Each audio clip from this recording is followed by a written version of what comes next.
अब आप पूछेंगे कि ये किसका धरना है भाई, कितने दिन से कोई बैठे हैं, कोई पूछ ही नहीं रहा है। 3 अप्रैल से हमारा जिलावार धरना फिर चालू हुए, चुनाव के लिए बैठे हुए नहीं है कि कौन जीतेगा कौन हारेगा। अब तो जो काम करते थे वो भी छूट गया होगा।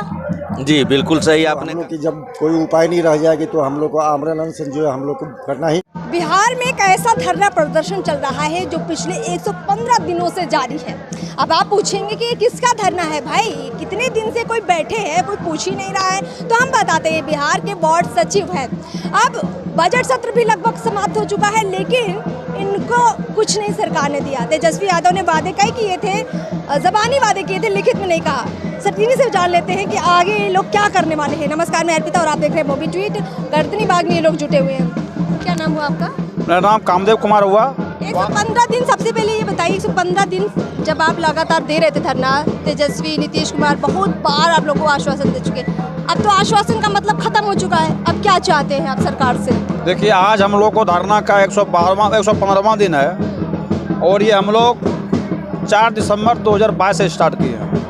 ये लगातार आज 115 दिन हो गया है। इस गर्दनी बाग पर हम लोग प्रण किए हैं, जब तक हमारी मांग को, जो मेरा लेटर है 7219, पत्रांक 7219 है, दिनांक 13/12/2021 का जो लेटर है, वो जब तक नीरज सरकार नहीं करती है, ये अनिश्चितकालीन धरना ये जारी रहेगा।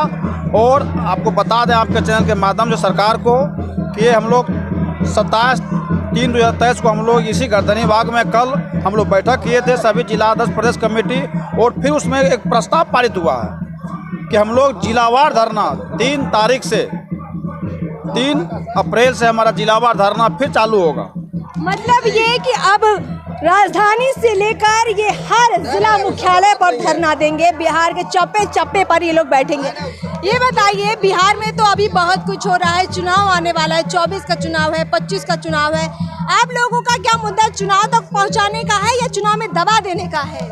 हम लोग का ना किसी चुनाव से उगाना है ना डुबाना है। हमको स्वयं हम लोग वार्ड सचिव को उगना डूबना है, और जब तक हम लोग को मांग नहीं मिलेगा तब तक गर्दनी बाग से हम लोग हटने वाले नहीं हैं। इसलिए हम लोग बैठे हुए, चुनाव के लिए बैठे हुए नहीं हैं कि कौन जीतेगा कौन हारेगा। हमको अपने भूख पेट के लिए बैठे हुए हैं, और हमारी अपनी मांग जब तक पूरा नहीं होगा तब तक हम लोग यहाँ गर्दनी बाग से डोलने वाले नहीं हैं। यही हम लोग का जैसे कि मुख्य लक्ष्य है। हम देखते हैं कि जब कोई काम धंधा अलग से कर रहा होता है तो काम पर जाता है। जिस तरह से आप लोग प्रदर्शन कर रहे हैं 115 दिन से, अब तो जो काम करते थे वो भी छूट गया होगा। जी बिल्कुल सही आपने कहा। सबसे पहले मैं अपने संघ के तरफ से आपको हार्दिक अभिनंदन करते हैं कि हम लोग 115 दिन से जो यहाँ पर बैठे हुए हैं, सरकार की तरफ से कोई भी मंत्री या सरकारी कर्मी हम लोगों से हालचाल लेने नहीं आ रहा है, लेकिन आप लोग के माध्यम से आप लोग ज़रूर आते हैं। इसलिए मैं बार बार आप ही लोगों को, मीडिया बंधु को और पत्रकार बंधु को मैं अपने संघ के तरफ से धन्यवाद दूंगा कि कम से कम हम लोगों की बात को सरकार के तक पहुंचाया जाए, जो आप लोगों का भी हम लोग आभारी रहेंगे।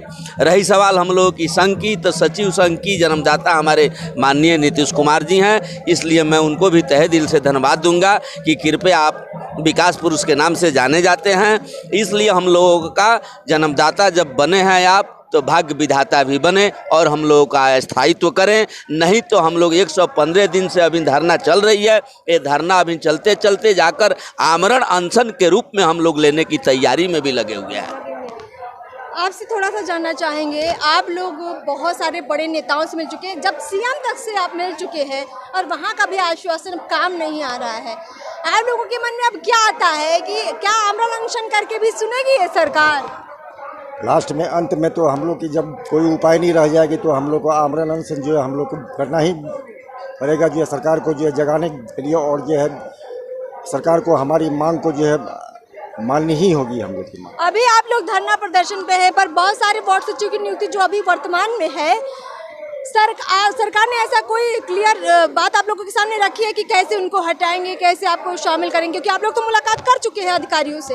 ये सरकार का जो है काम है कि उनको जो हटाना नहीं हटाना वो उनका काम है। हमारा एक ही मांग है कि वो जो हमारा लेटर जो 7219 जो है उसमें एक अमेंडमेंट करना, उसमें और कोई काम नहीं है। उसको एक मंत्रिमंडल का जो बैठक रख के उसमें एक अमेंडमेंट जो कर दिया जाए और जो है उस लेटर को निरस्त कर दिया जाए। हम लोग जो खुशी उसके बाद जो घर हम लोग अपनी जो आप लोग की स्वतः बहाली हो जाएगी उसके पश्चात। वो लेटर जो हटने के बाद हम लोग जो स्वतः अपने पद पर चले जाएंगे। हाँ। और जो अभी वार्ड सचिव है उनका क्या होगा?